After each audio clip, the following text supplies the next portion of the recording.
The game's title flashes across my screen. Unrequited.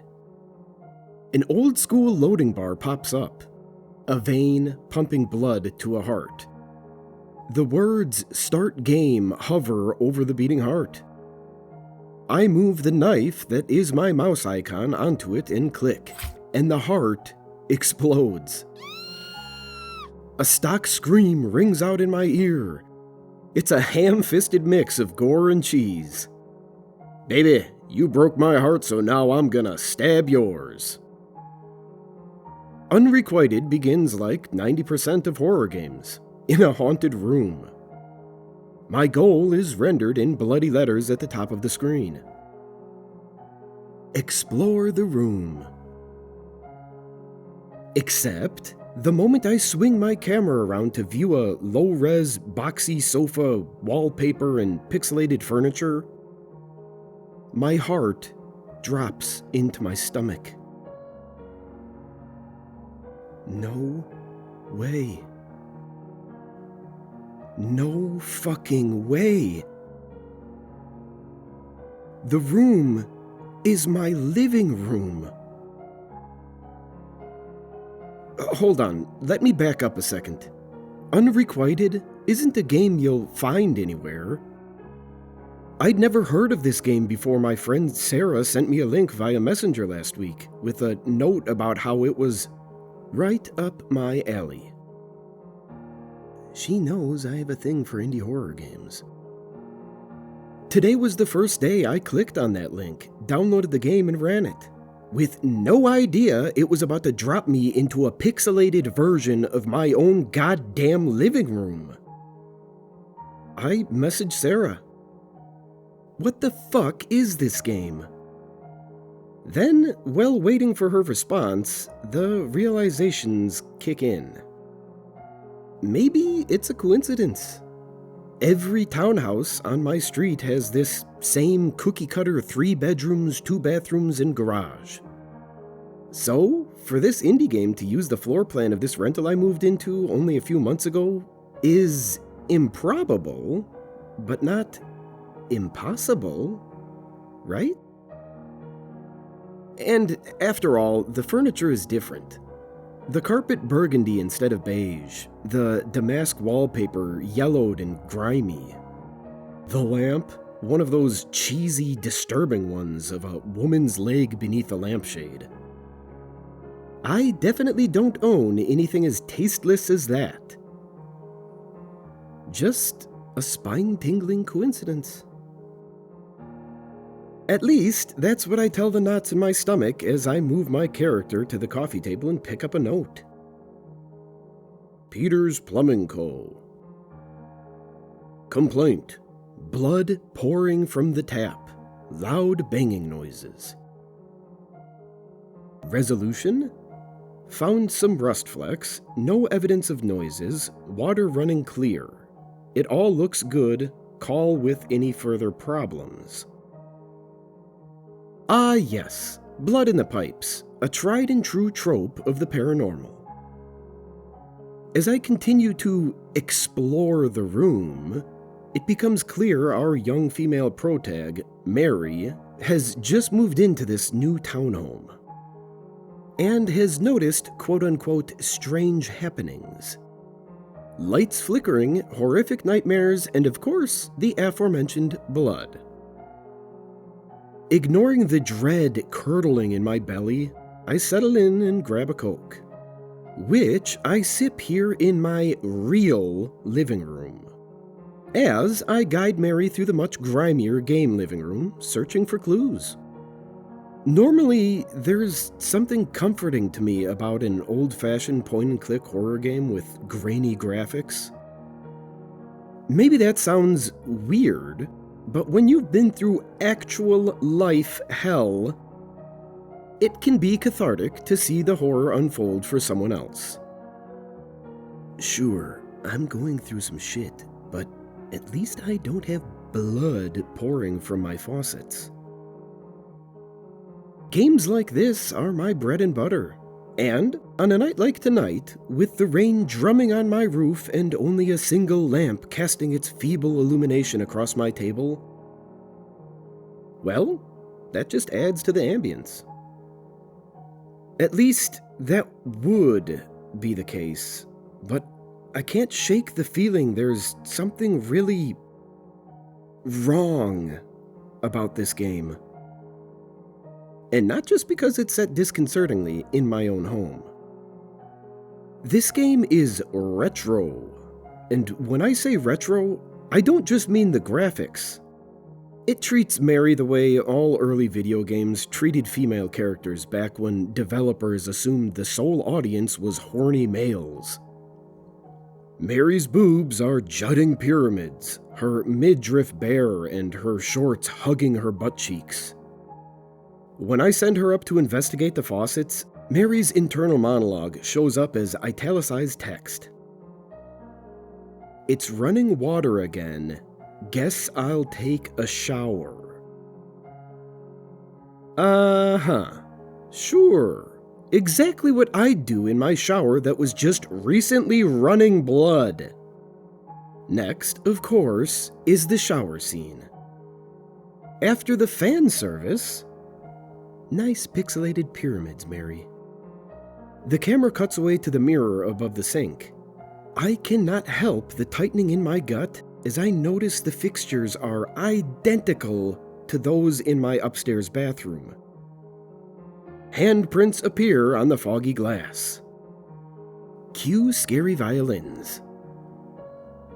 Then the camera pans and my stomach lurches.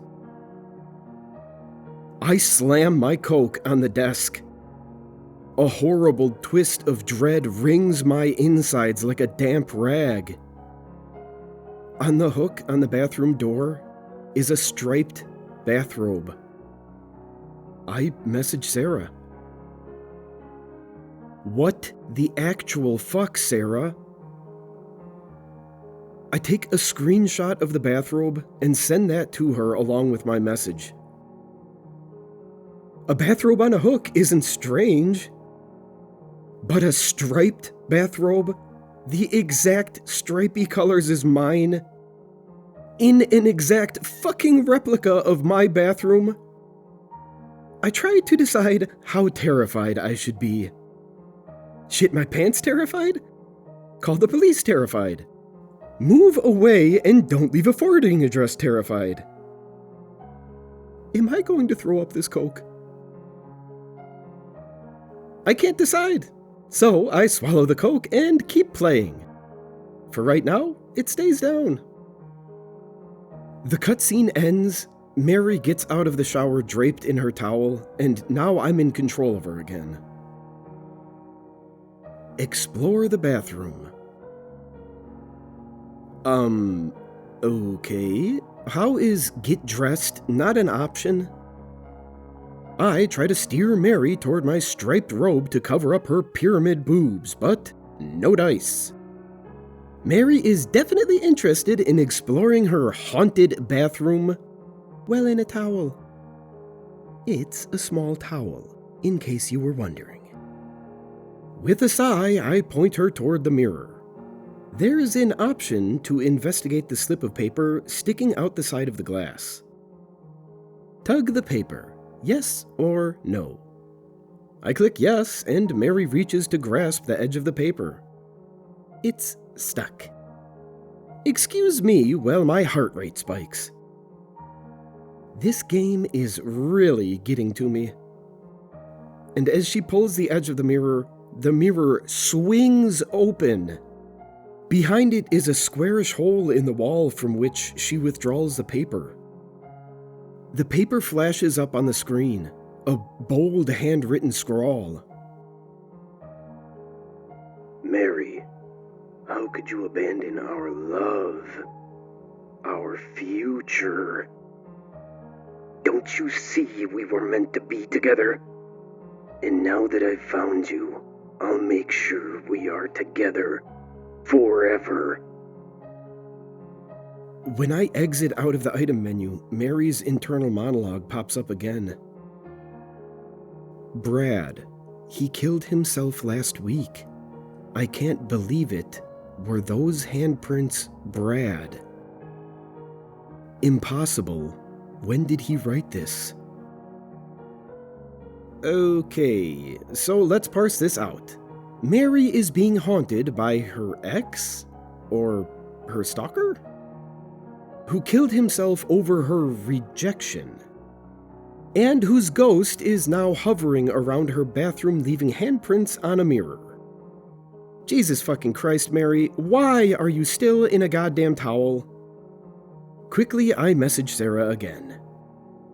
Where did you find this game?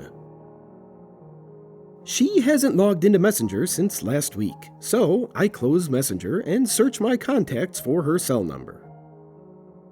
I text, Sarah, that game you sent me is giving me serious flashbacks to that creep Josh. Where did you find this game? Then I sit there, staring at the screen, willing Sarah to please fucking answer. All well memories flash back into my consciousness. Josh, the quiet, skinny guy in the cubicle across the room from me, his eyes darting away whenever I'd look up and catch him staring. The weird notes left for me on my desk until I asked to be transferred to a different department. And then, the signs he'd been around my house. Flowers on the doorstep, letters with no stamp or return address slipped into the mail slot. And then, the signs he'd been around my house. Flowers on the doorstep, letters with no stamp or return address slipped into the mail slot. Messages on my phone. That blouse looks good on you. Or, just want to say, orange is your color. Not trying to be creepy, just want to brighten your day. with a fucking smiley face. Well, I'm choking on my breakfast cereal, wondering which window he's peeping through or whether he somehow has cameras on me. A ring left on my pillow was the last straw, because it meant he'd been inside my bedroom. I packed up and moved, leaving no forwarding address. Now I copy a link of the game, send it to a former coworker with a single sentence: "Is this Josh's handiwork?" Then I grab a knife from the kitchen rack, tuck my laptop under my arm, and head upstairs. Goosebumps rise on my skin even though I flick on every light in the house to chase away the shadows. I check the bedrooms, the closets, finally, the bathroom. It's just a game. There's nothing there. When I'm certain there's no one else here with me, I turn and face the mirror. It's just a game. There's nothing there. My heart slams in my chest as I reach for the edge of the mirror. My breaths come out fast and shallow. Am I going to pass out? It's just a game. The thing about being stalked is, it doesn't end when you uproot your life and move away. You can scrub yourself from social media, avoid public places where you might show up in someone's background and accidentally disclose your new location. Cut ties with all former mutual friends or coworkers. But the fear will never leave you. You wake up in the middle of the night to footsteps, only to realize you were dreaming. You hear the garage door open and close, but was it yours or a neighbor's? Things go missing.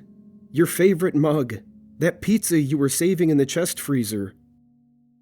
Sometimes you feel eyes on you, watching you. You feel with every bone, every fiber in your body that he has found you. But everyone tells you that you're FINE fine, you're SAFE safe, that it's just your imagination. Then one day, you notice the closet door behind you ajar and you panic! You snatch up your phone with the messages from your friend that you haven't answered yet. Sarah, check this out. I think this game might be right up your alley. Me. Oh my god, I think someone's in the house with me. Sarah. What? Seriously? Are you all right? Hey, are you all right? If you don't respond, I'm calling the police. But you don't respond because you're already on the phone with the dispatcher, babbling your address while arming yourself with a baseball bat and checking the closet. You peek out into the hall and over the railing down to the first floor and front door. You creep into each and every bedroom while brandishing the bat. There's no sign of intrusion, but every sense tells you that you are being watched. The dispatcher says police are just a few minutes away. Then, a door creaks. You freeze, and hear the familiar groaning clack of the garage opening. He's in the garage. All that terror surges into your arms, into your throat, as you rush down screaming with your bat. You burst into the garage. Your mother shrieks and drops the load of books she's carrying. Mom? Oh God, Mom! You babble apologies, trying not to sound crazy as your mom stares at the baseball bat you nearly brained her with. Police find no evidence of intrusion. Everyone, including you, laughs at how you were spooked by your mom's surprise visit. The implication is clear. You are a girl, in hysterics, making up monsters. So, guess how many times I've called the police in the past month to come out and search my house? 4. That's once every week. And you know what they've found to be the cause of my being watched feeling every time? If you guessed imagination, congrats, you win. You know who doesn't win at this game? Yours truly. That's why I don't call the cops, or my mom, or anyone as I reach for the mirror. Because chances are, it's just an ordinary mirror. There's no cabinet or anything built into this bathroom. Certainly there's no reason for some weird-ass square hole. Holy fucking shit! Under my horrified stare, the mirror pulls away from the wall. I tug it open and behind it is a hole. Just like in the game. The squarish hollow is empty except for lots of dust because I never knew it was there. Dust and a single slip of paper. My heart slams into my throat as my fingers grab the paper. I tug it out and read, "Behind you." The Coke comes up. It's a good thing I'm in the bathroom because the toilet is right there and I double over it, heaving my insides while the panic rages through me. It's a miracle I don't have a fucking heart attack. When I finally finish and sink down by the bowl, shaking, my body is cold all over. And my shirt and part of the rim are spattered with vomit. Nothing but the rain drums outside. There's no one here in the bathroom with me. I've locked the door. But I reach for my laptop. The only way I'll figure out what's going on is by finishing the game. I direct Mary to leave the bathroom. The screen goes black. Then we're back in the living room again.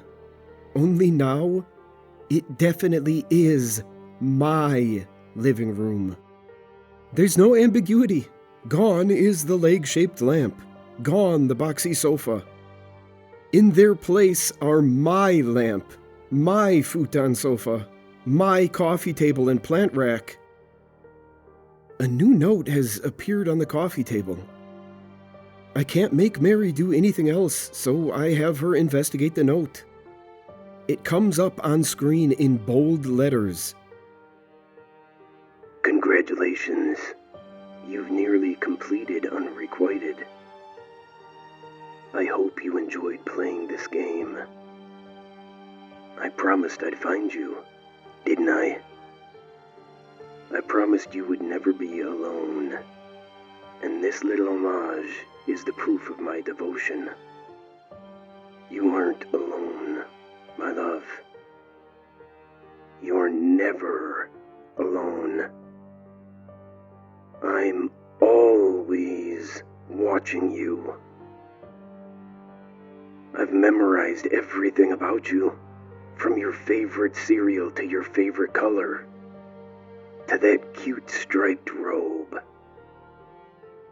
I even know about the hole behind the mirror. Oh yes, it's real. Go look behind it. I've left you a surprise. Fade to black. Then more text appears. From now on, we will be together forever. Fade to black, then one final line of text. But seriously, check the mirror. I look at the note in my hand with its scrawl of "behind you." Look back at the black screen. There's no one here but me. You fucked up the timing, buddy. I mutter. The sudden buzz of my phone is like a siren shattering the silence. I jump, shrieking, and clap a hand to my mouth, sobbing. I close the laptop with its terrifying message, then pull out my phone. It's Sarah, responding to my text. What game? My account was hacked, sorry. Probably a spammer. Everything okay? For a second, my vision swims. Everything goes black. But then, over the rushing of my own pulse, I come back to myself. And I am incredibly calm. I need to get out. I think, but I don't dare open the door. Don't dare go out alone right now. Not because there's anyone there, but just because I can't bring myself to move. So, I do what any child anywhere in the world does when terrified, even though it's nearly 1 a.m. I call Mom. Police found no evidence of anyone in my house when my mom called them later that night. I tried explaining about the note, how I'm certain I was meant to find it a week ago when Sarah texted me.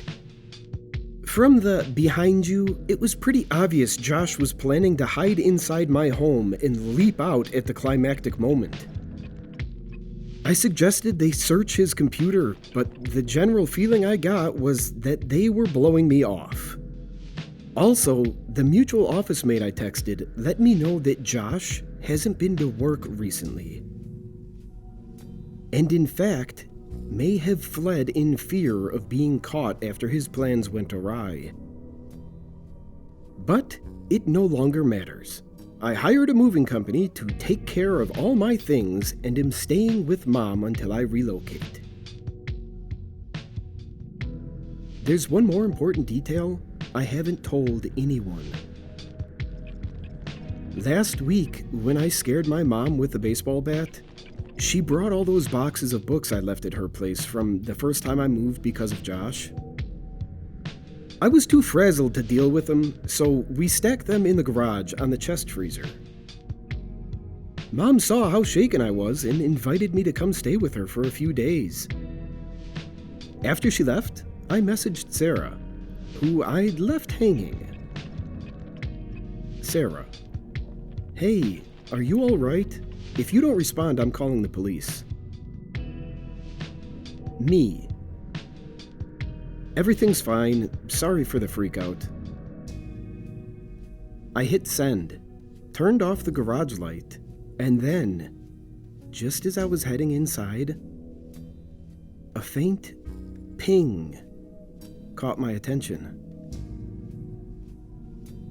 A pale illumination behind the chest freezer. I could have checked, of course.